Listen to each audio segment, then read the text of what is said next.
Good evening, everybody. Welcome to another episode of Songwriting Simplified with me, Jonny Lipsham, here at jonnylipshamstudios.co.uk, here in the southeast corner of Scotland, which, of course, everybody knows is the capital of literally everything in the entire universe. Even as far out as Voyager 1 and Voyager 2 have got outside of our solar system, Scotland dominates there as well. Anyway, that joke may be getting a wee bit on the old side now, but still, it's fun, it's entertaining, and I'm not really that much of a nationalist. So welcome to the show, everybody, and I can see that the first person in the door tonight was Sean Aaron, followed by Billy Morgan.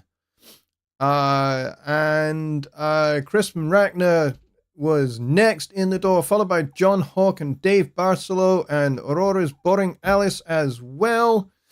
And Ron Figura is here as well. And the W5 family are also here. Tony Stringer is here as well. We got Rich Cresswell here as well. And Don Oliver.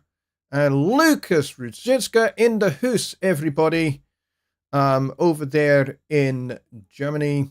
Hope you're doing well, buddy. And it was very nice talking to you on Skype earlier. Very cool. And I think I've already said Dave Barcelo is here, which is cool. And we got John Hawk, we got Danny Taylor, and we've got Bobby Booth bringing up the rear for now.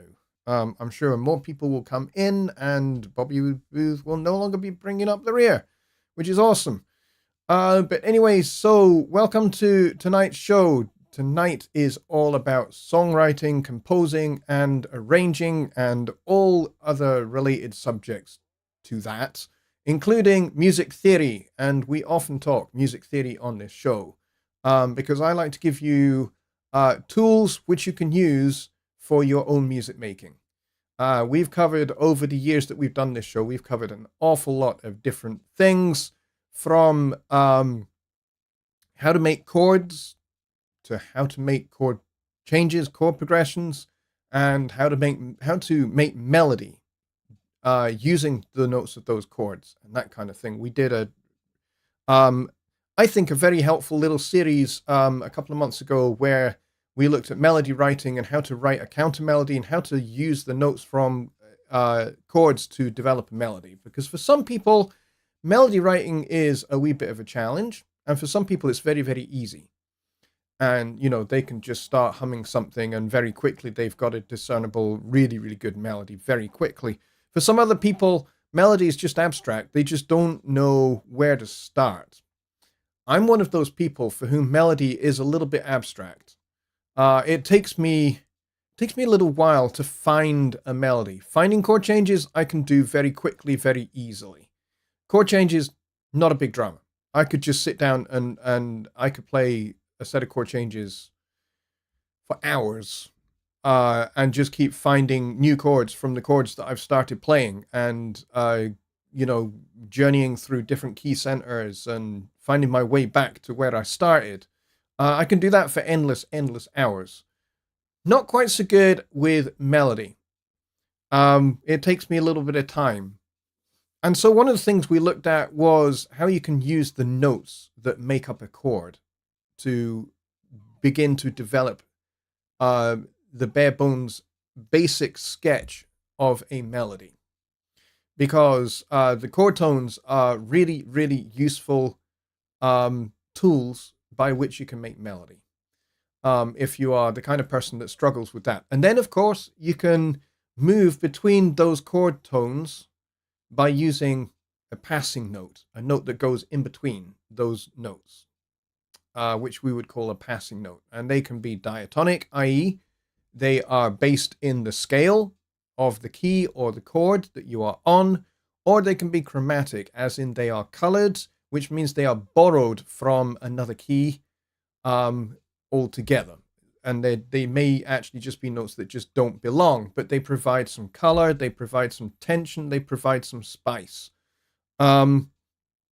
because good melody writing is all about tension and release. And some of the best, most enjoyable melodies to listen to are the ones that have a good amount of tension and a good amount of release to that tension as well. So the whole thing that I wanted to talk about tonight was tension and releasing that tension, and how you can write successful music that builds and builds and builds in tension, and maybe leaves that tension hanging in the air, or resolves all of that tension. Some of the greatest composers in the world were absolute masters at building up the tension almost to breaking point and then resolving it all. Johann Sebastian Bach, the great Baroque composer, was one of those. You only have to listen to some of his toccatas and fugues and cantatas as well to see that and to hear that, particularly the famous toccata and fugue in D minor, which is mostly based on the D minor scale, but it's got some loaded chords as well that are full of just tension, which he then resolves beautifully. And so that's what I wanted to talk about tonight, and of course get into your questions as well. But by, I think, focusing for a few minutes on this idea, then we can get into your questions maybe on the back of that as well. And Wagner, yes, Wagner wasn't too bad at tension as well. Holst is another good composer who likes to build up lots of tension and then release it. So how do we go about building this tension?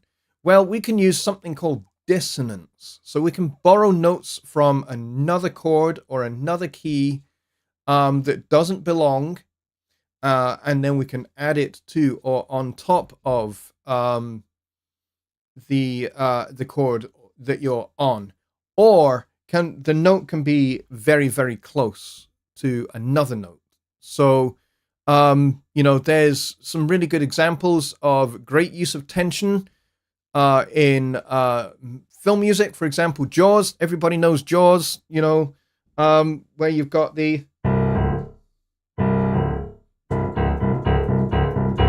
which is basically just two semitones back and forth, but it's that gap between the first two notes and then the next couple of notes, and then it builds up and you get this little rhythmic device called contraction, where you take the idea and you shorten its rhythm and you shorten its rhythm and you shorten its rhythm repeatedly, and that just builds up loads and loads of tension, and then you get a very, very tense chord at the end of that.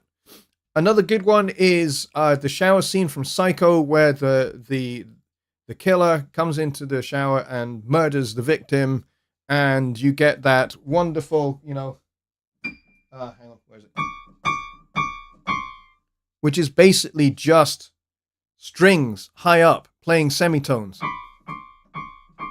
And it's a little bit ugly when you just listen to it in isolation. It's ugly.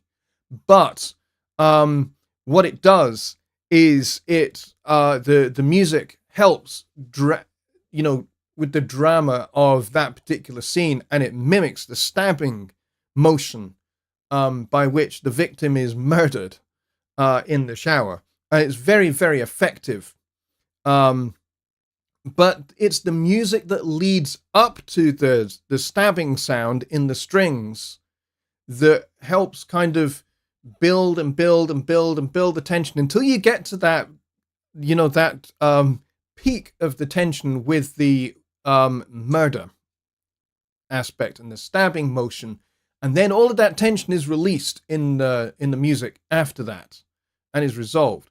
It's very, very powerful. So these are things that you can use to help develop your melody writing.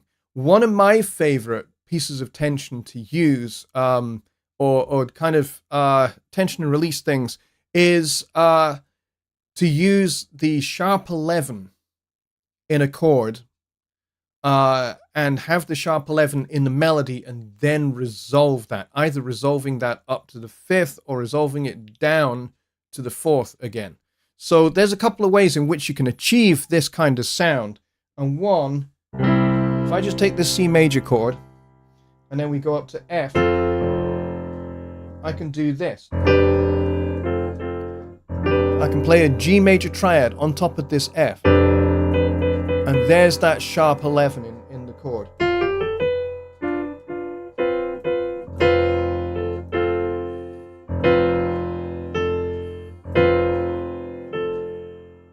And we're still kind of, if we're in the key of C major, there's our resolution point.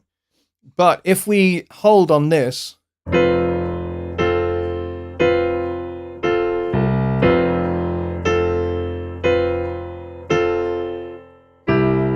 now we resolve that tension.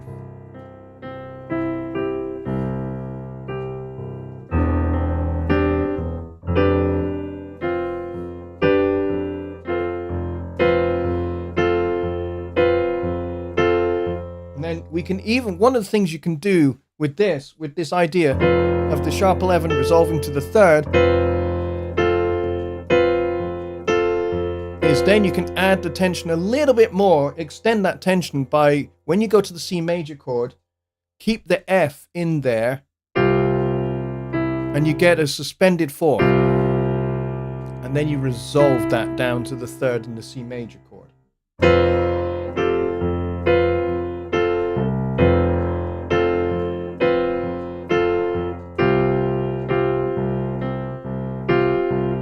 Like that.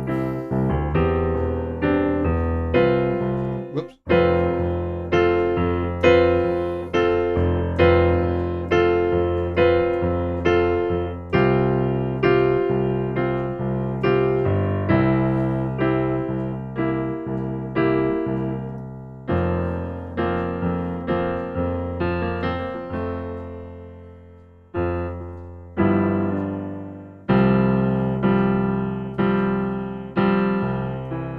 So there is a good number of different tensions that I have used there. One being that sharp 11, resolving down to the third, rather than the fourth.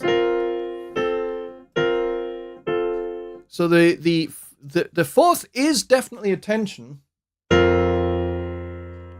but it's not the strongest or the most dissonant or the most, you know, the spiciest of tensions. You know, you get, I mean, you hear this in kind of, you know, Michael Jackson.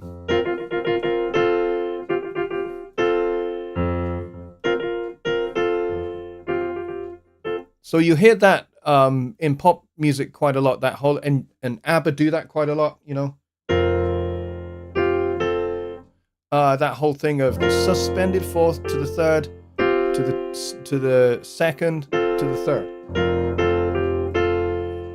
So that's kind of a common little piece of tension. It's not a very strong tension. A few hundred years ago, that was very, very strong and quite dissonant tension. But it's this one where you sharpen that fourth, or sharp 11, you can think of it either way, and then resolve that. That's even more tense.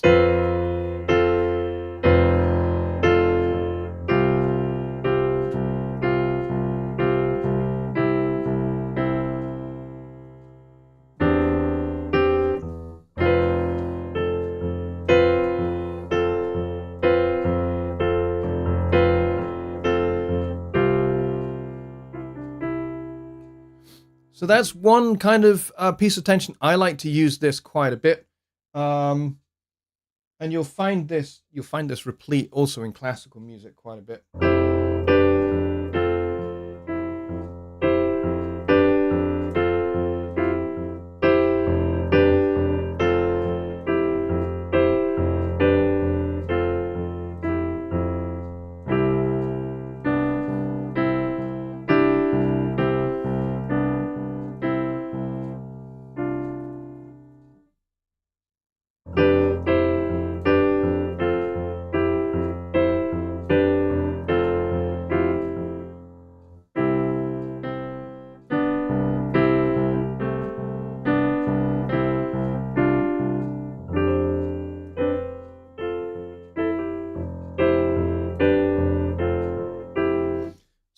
I mean, that in itself suggests a little melody. And all I'm doing really is C major, G major, F major.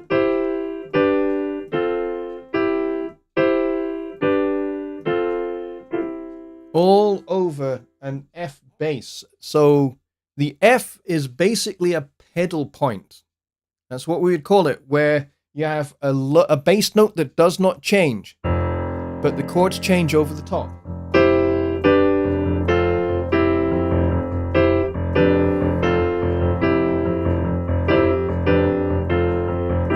Very kind of 80s pop, soul, R&B kind of thing from that kind of time period. Very, very popular, going between,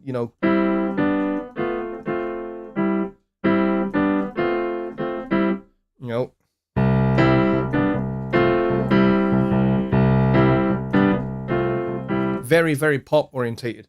And then, so the tension here is this major, this G over the C here with the major 7 and the 9th as well, which you then resolve by moving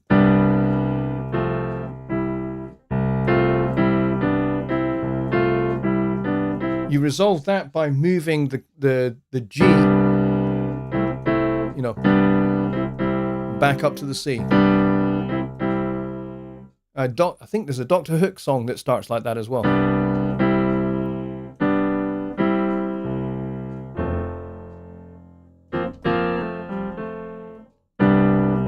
So that was a very popular kind of way of having some tension, then release. Tension, then release. And then go into this F major chord. So there's a number of kind of what I would call moderately spicy tension. That whole major 7 is kind of has a little bit of spice to it. Not a whole lot. That sharp 11 has maybe a little bit more. So, kind of one way to do that is to have your C major triad here and then put a D major triad on top instead. So there's your sharp 11 there.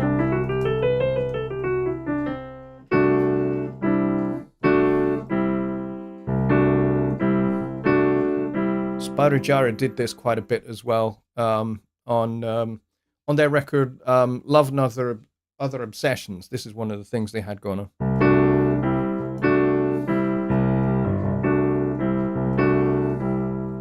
So that's kind of nice and loaded.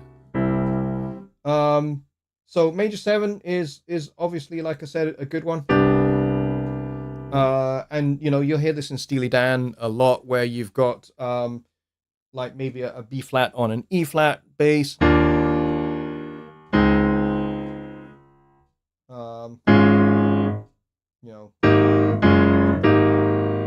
That kind of G flat, D flat, A flat, E flat, E flat with an F over the top.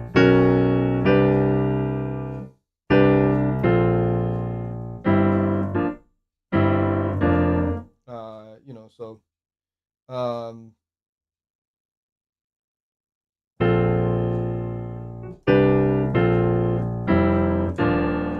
you hear that in Josie, actually, which gives that kind of major 7, but there's no third, so there's no kind of sense of major or minor about that chord. So B flat, F major triad on top. So basically what you have there is you have if you were to call the B flat the root, then you would have major 7 on top, 5th, and then 9th.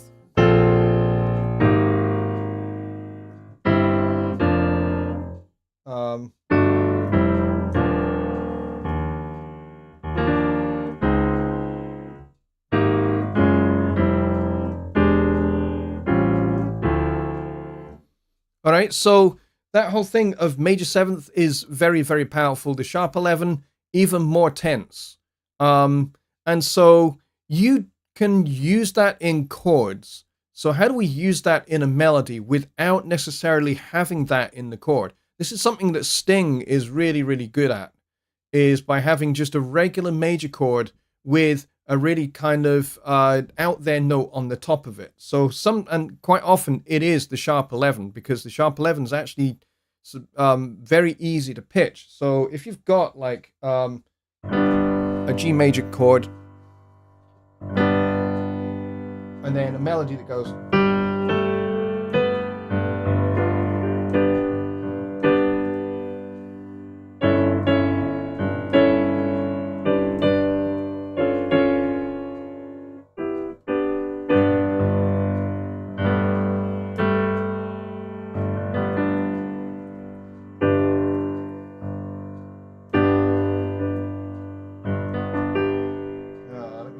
let me think.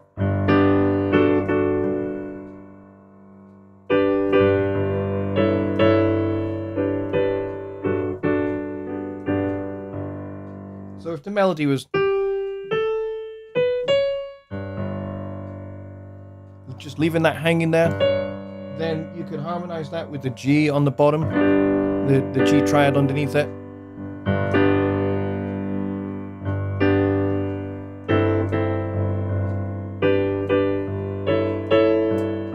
And then you've got that A major triad on the top with the C sharp.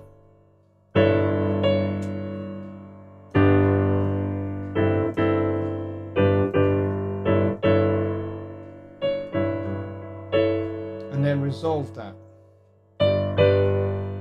up to the G major triad or to a D chord.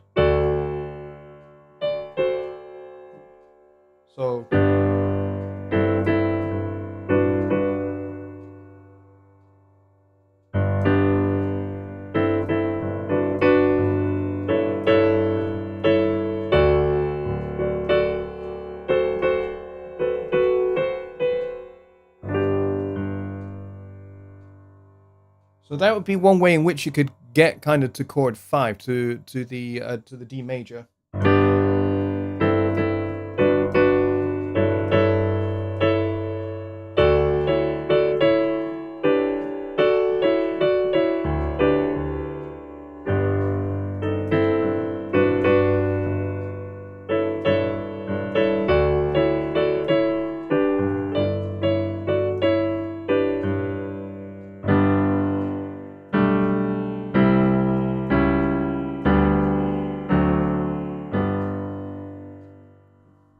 All right, so a little bit there about how to make use of a little bit of tension and release just using major sevenths and that sharp 4 or sharp 11, whichever way you want to think about it. And then you can either hold it there and leave it hanging for a bit, and then you can release that tension. But the thing with it is to release the tension, particularly if you're working in pop music or you're working in folk or, something like that. But if you're working in music that's maybe a little less diatonic and a little bit more chromatic, like some orchestral music, and maybe you're a fan of somebody like Schoenberg or Webern or Berg or Wagner or Tchaikovsky, then there's lots of those kind of dissonances that you can kind of just leave unresolved, and some more chromatic harmony that you can just kind of leave up in the air. It suits that kind of music quite well. All right, let's get to some questions if you guys have any, because we are halfway through the show. So let's see. Aurora's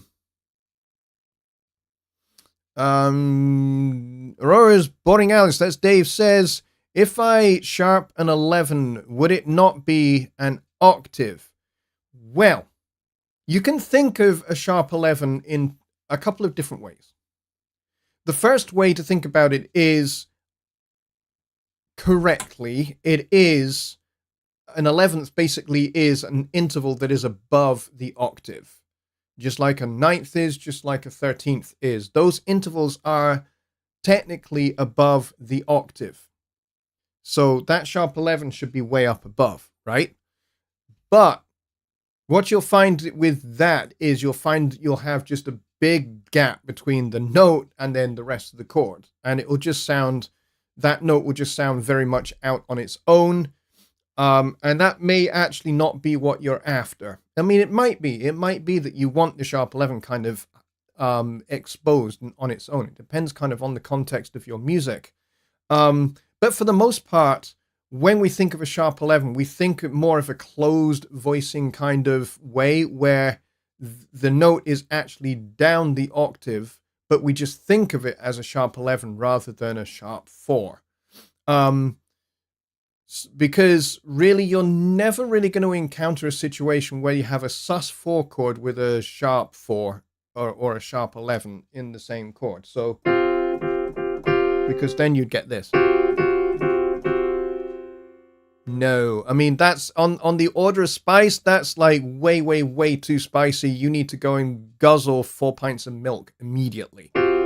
So that's not really something you're going to need unless you're writing a film score and you deliberately require something that is very ugly sounding and very, very dissonant.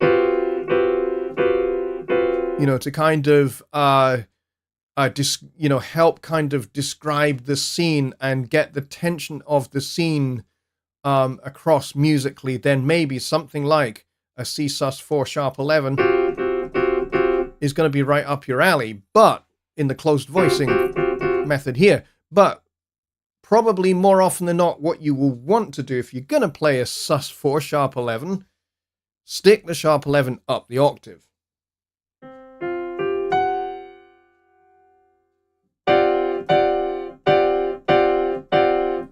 It still sounds pretty darn tense if you ask me. And it sounds pretty, actually just as effective and stabbing as the closed voice. I think this sounds ugly, not very pleasant. Whereas if you spread that out, doesn't sound quite so ugly just simply by moving the sharp 4 up to becoming a sharp 11 more technically accurately. In that kind of more open kind of a sound. And again, that's another way in which you can handle intervals that are really, really tense, really, really loaded with some dissonance, is you can spread those notes out, and it does take the sting out of them a little bit without them losing kind of their effect. Lucas says the G over F chord works great in pop music. Dave Foster used this a lot in the 80s and 90s. It really, really does. It's incredibly effective. You know,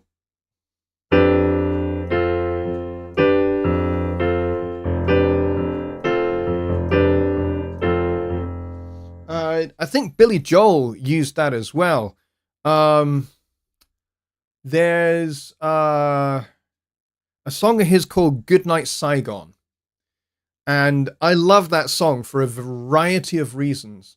Number one, the lyric is phenomenally poignant, and yet triumphant and resolute at the same time, especially in the chorus. But it also has a lot of these kind of little tensions built into it.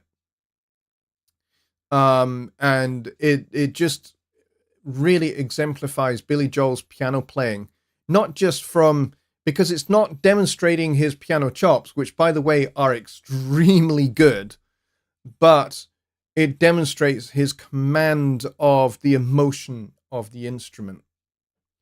So yes, if you want to check out a song that has a lot of these kind of sharp 11, sharp 4 kind of tensions built into the melody as well as into the chord changes, and it's actually a feature. If you listen to the verse of that song, you actually hear that that sharp 4 interval that's then resolved downwards, which it most often is because it's easier to resolve it downwards than it is to resolve it upwards.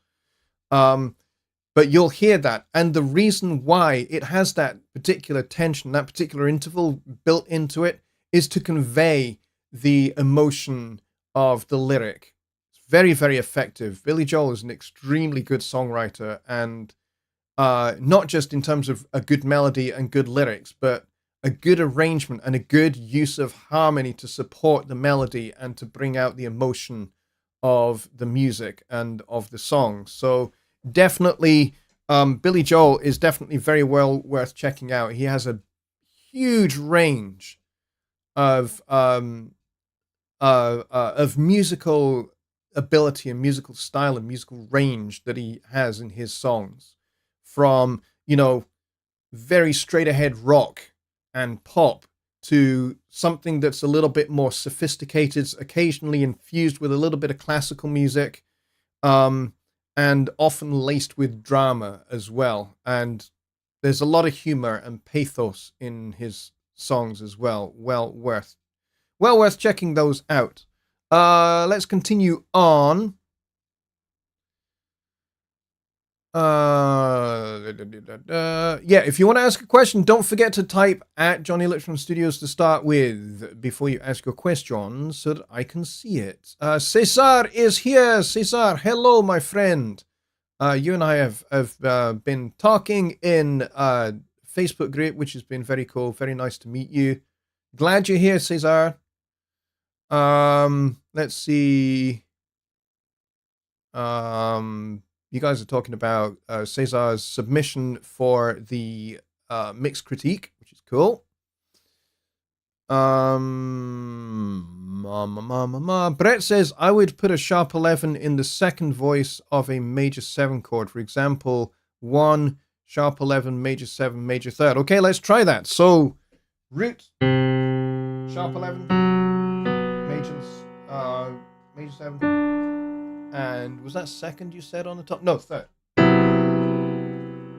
Yeah, you can certainly do that. It's a little bit dark, but it kind of works. With the 3rd on the top. 3rd on the top kind of keeps it pegged into that kind of C major, especially with the major 7 as well. You could think of this as C major 7 flat 5 as well if you wanted to. You could think of it as C major 7 sharp 11 or C major 7 flat 5. There's a couple of different ways of thinking about that chord.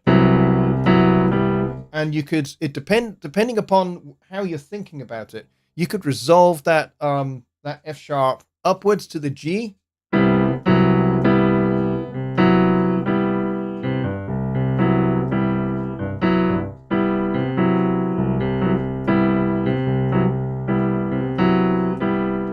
Or you could resolve it downwards, but bear in mind you've already got the 3rd.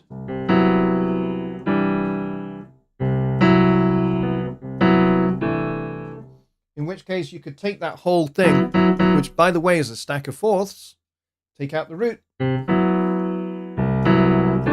you could resolve that down a whole step. Take that whole stack of 4ths, the F sharp, the B, the E, it's a stack of 4ths.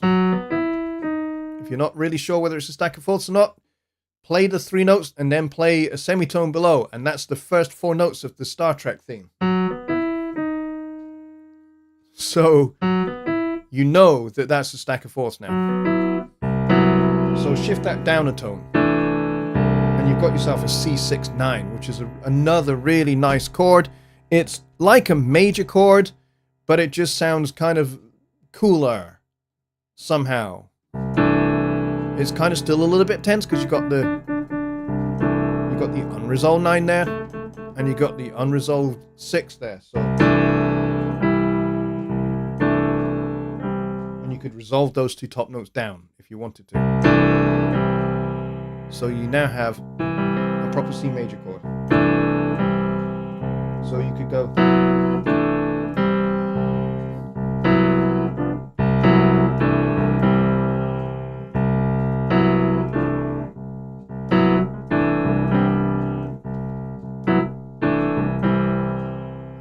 Might actually be a nice way to end the tune, actually.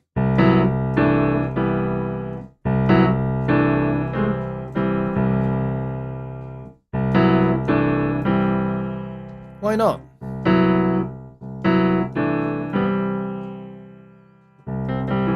Yeah, I kind of like it. It is definitely kind of got that little Lydian sound. What do we mean by Lydian? We mean it's got the raised 4 in the scale. So it's like a C major scale, except you raise the 4.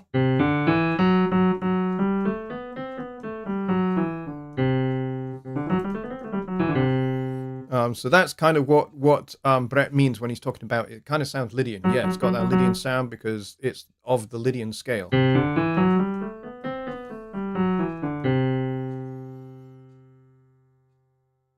Okay, Daryl asks, and I only see this because I spied it, not because he actually put the at Jonny Lipsham Studios. He put the at sign. Just you kind of forgot the rest of it, Daryl.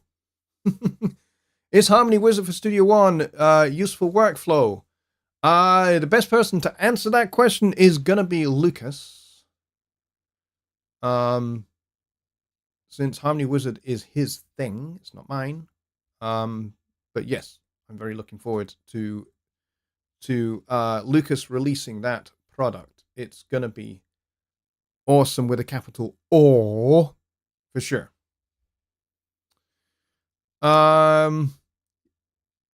Let's see, what else do we have?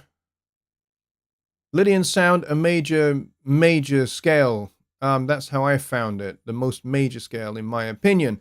Yet it's very, very bright. That's for sure. But it is kind of, it has an element of mystery about it because you have the whole. It starts kind of whole tone. It starts with 3 whole tones, and that's kind of what gives it that kind of sense of mystery. And then it kind of resolves. But yeah, it definitely has that sense of mystery about it, which is kind of why it has that kind of,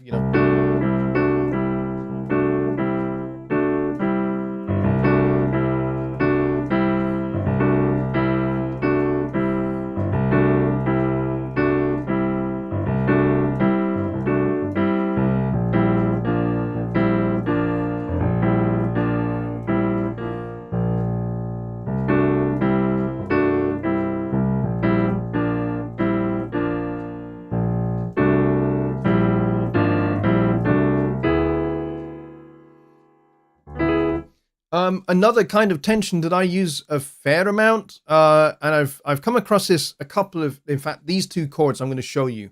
I came across these through the music of Alan Holdsworth, the now sadly departed English jazz rock guitarist, and these 2 chords really sound fantastic. So the first one is a G major triad with an E flat in the bass, because it is loaded with tension, but it also has a different kind of a sense of mystery about it. Now, why does it have that? Well, basically because it has major 3rd, major 7th, but it has a sharp 5. It's an augmented chord. There's our regular major 7.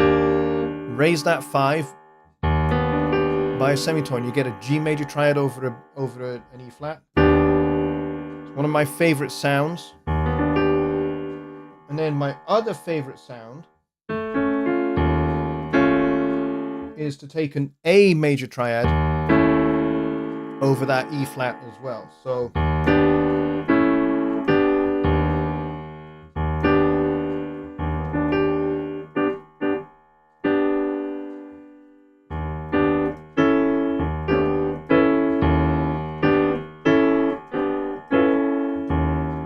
now, if you put the 5th, the regular 5th in there,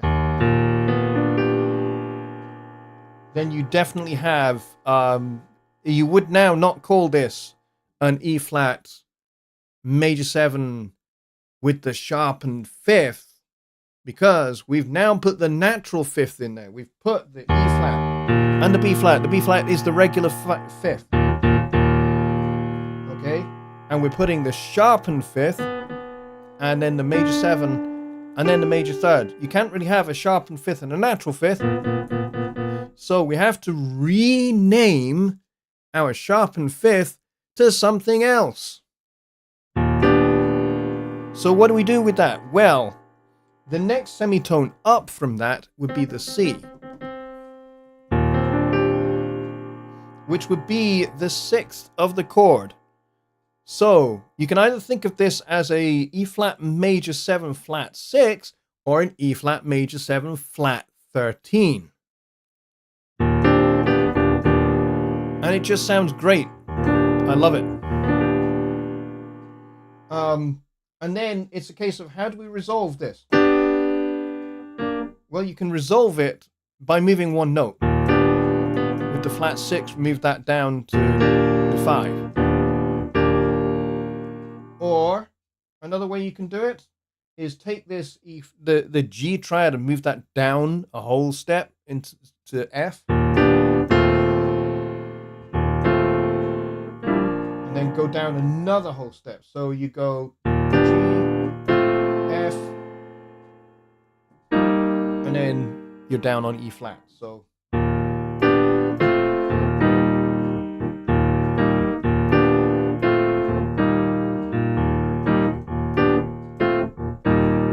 like that. So again, that could be a way to end a song. Or you can use this G over E flat as a way to pivot into E minor.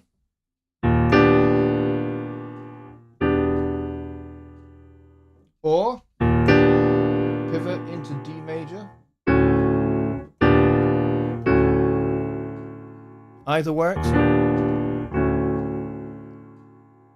So there's a couple of different ways in which you can deal with that with the flat 6. The other chord is basically an E major triad with a C in the bass, which gives us pretty much exactly the same chord. Actually, it's just down a minor third. So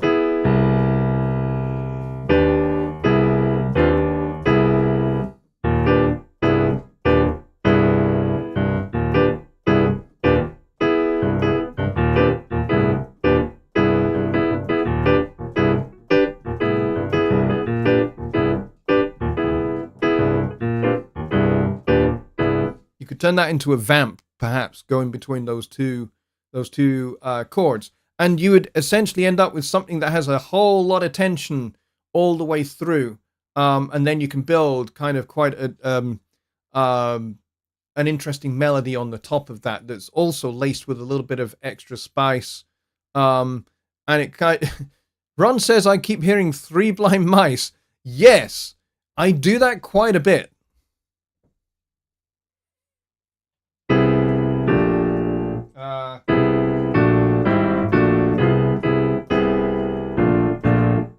Yeah, hang on.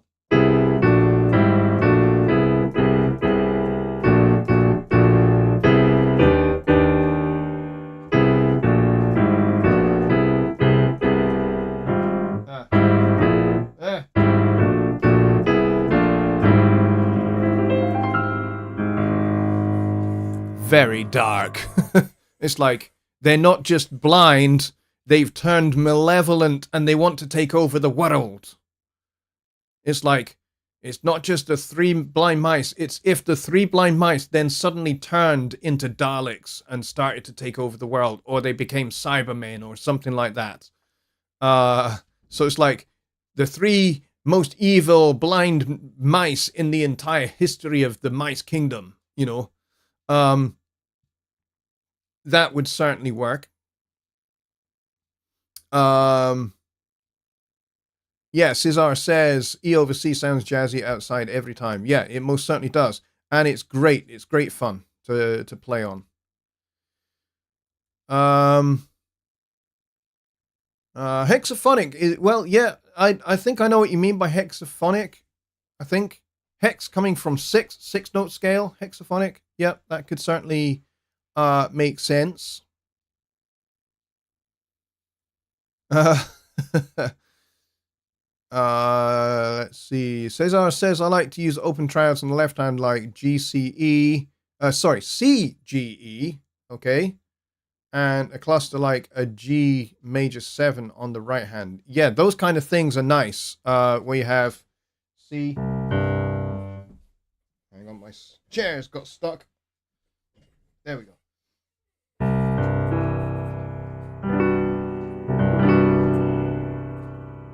Yeah, that certainly works.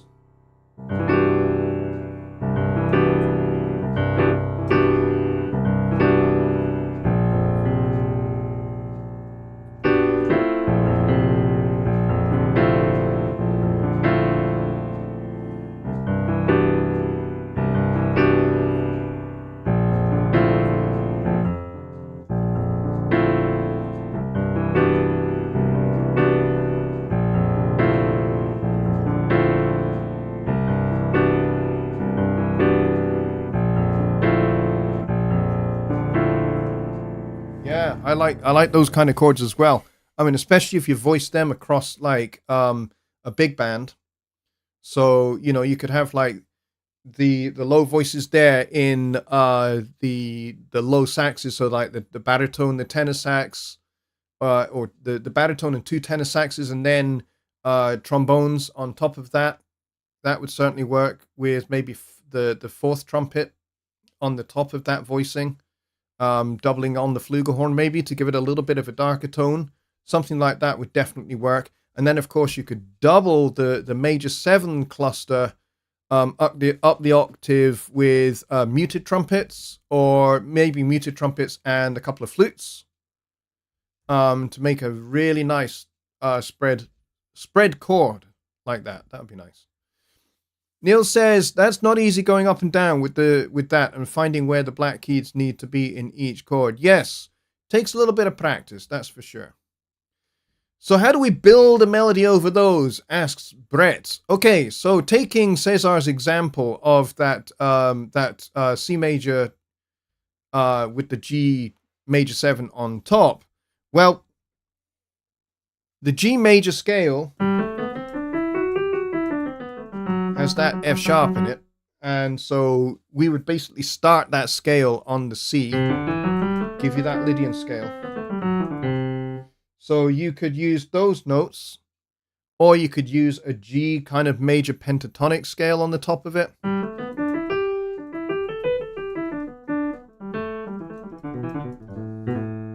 Or you could use a D major pentatonic scale.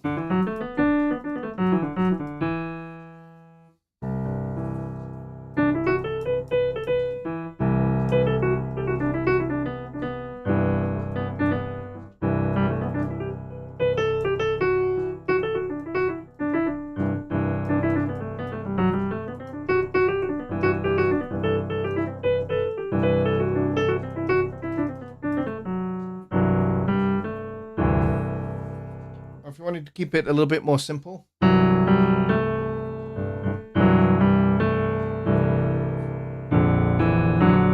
Whoops.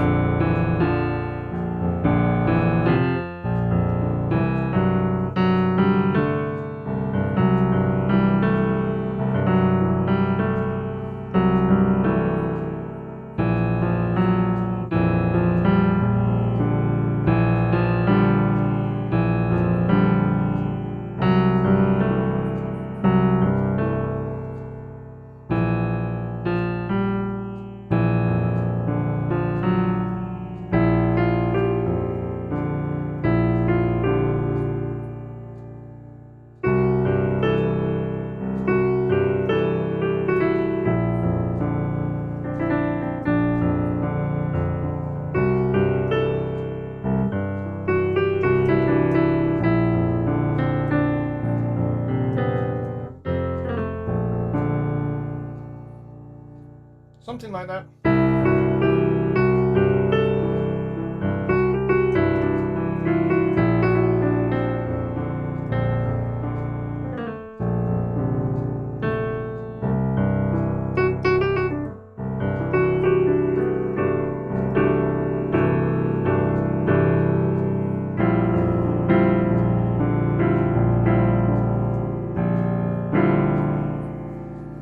Yeah, you could certainly do something like that.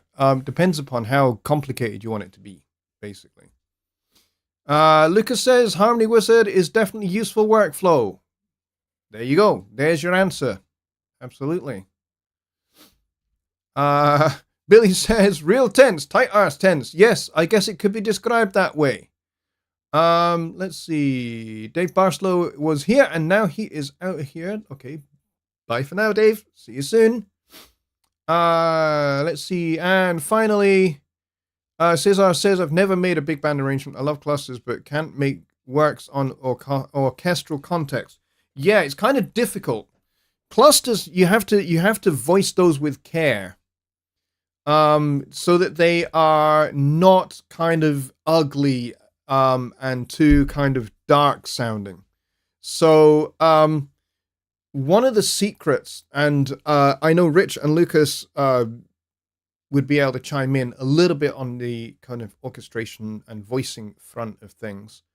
Even if it's clusters that are close voiced, using a different sound, a different tone for some of those notes can take some of the ugliness away. So if you have like a combination of French horns and clarinets with maybe upper cellos or something like that, or violas or something like that, if you're kind of going for that kind of dark sound, would kind of work, because it wouldn't be quite so muddy sounding. Because, you know, when you're talking about those kind of clusters where they're kind of a little bit around that mid-range, that low mid-range, it can get muddy very quickly. So using some different instruments can kind of help. And then, of course, you can shift them up the octave to contrast, and then you can start getting into, you know, oboes and flutes and piccolos and those kind of sounds as well, to kind of offset the low mid darkness with some kind of brighter but still kind of cluster kind of sounds.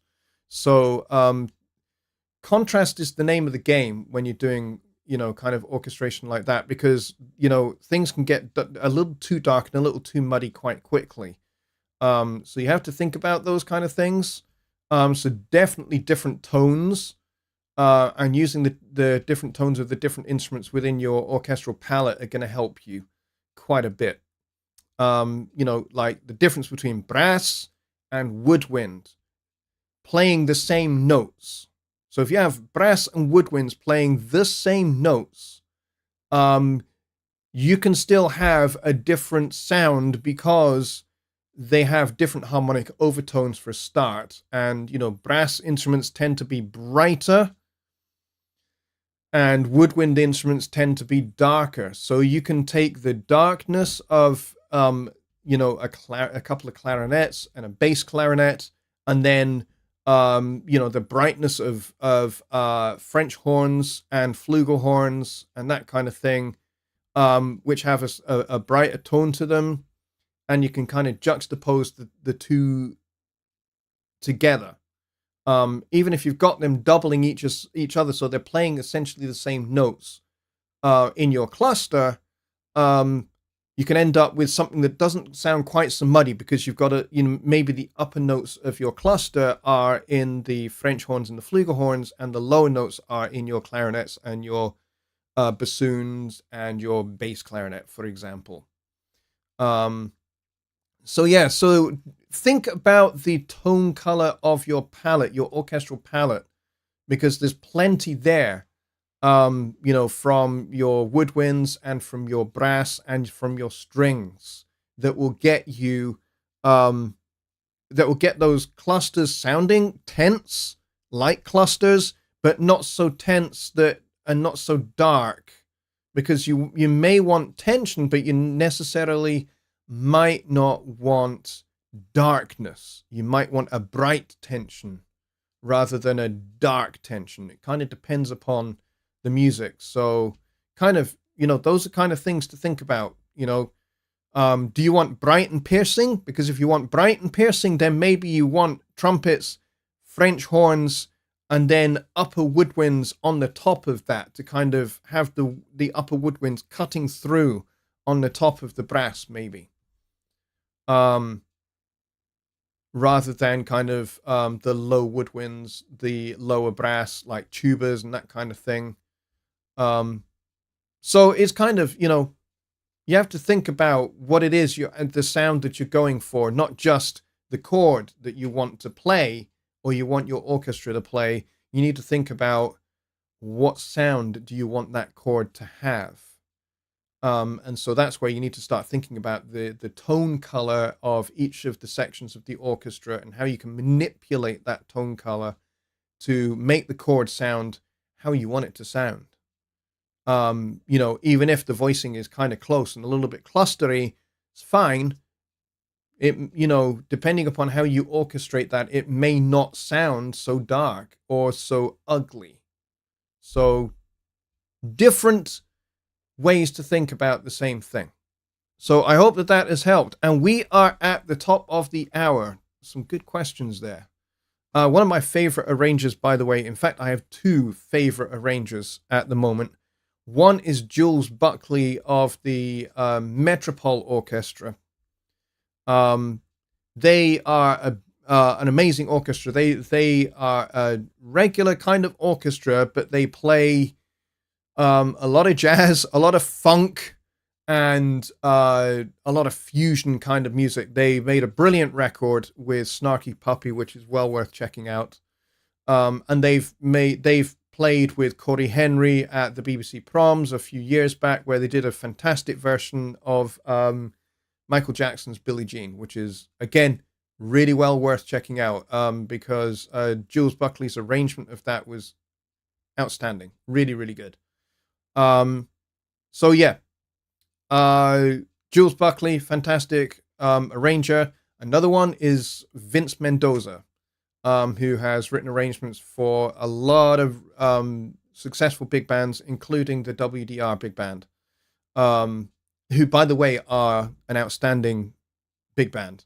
I've seen them play with all sorts of established artists, including the electronic duo called Noah. And they're kind of like electronica, fusion, funk, punk, jazz, all of those things kind of thrown together is what Noah is. And they did a really, really great record with the WDR big band. And of course, the Brecker brothers have played with the WDR big band as well, playing their sort of their jazz funk hits from the 70s and 80s. So again, those arrangements are very, very well worth checking out. I think the Noah arrangements were done by Bob Mintzer, who is another fantastic arranger, tenor sax player, with Weather Report and Jaco Pastorius's Word of Mouth band as well. So well worth checking all of that stuff out. And in the meantime, that's the end of the show. Billy Morgan's going to do an after show, which I think I have not touched my cup of tea, so I think I will pop over there for a few minutes. And then I will be heading to my bed because it's late here. It is after 1 a.m. So anyway, thank you very much for joining me on tonight's show. Really appreciate it, and I really appreciate your questions. Really, really great stuff there.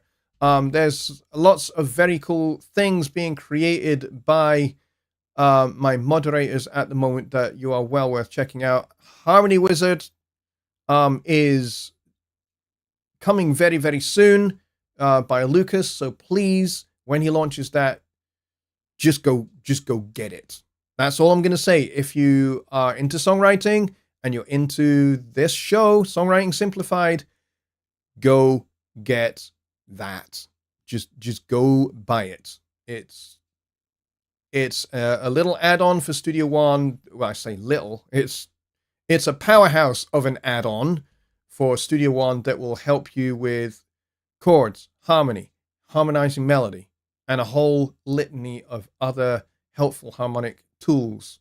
So well worth going and getting that. The other one thing I'm going to recommend to you, which is in the description box below, is Rich Cresswell's s1box.com, where he has a bunch of stuff as well, which I think you ought to avail yourself of, which is going to do you and your songwriting the world of good, especially if you are a Studio One user. All right, folks, with that said, it's a good night from me, and I will see you on Sunday for Sunday Night Live. Good night, everybody.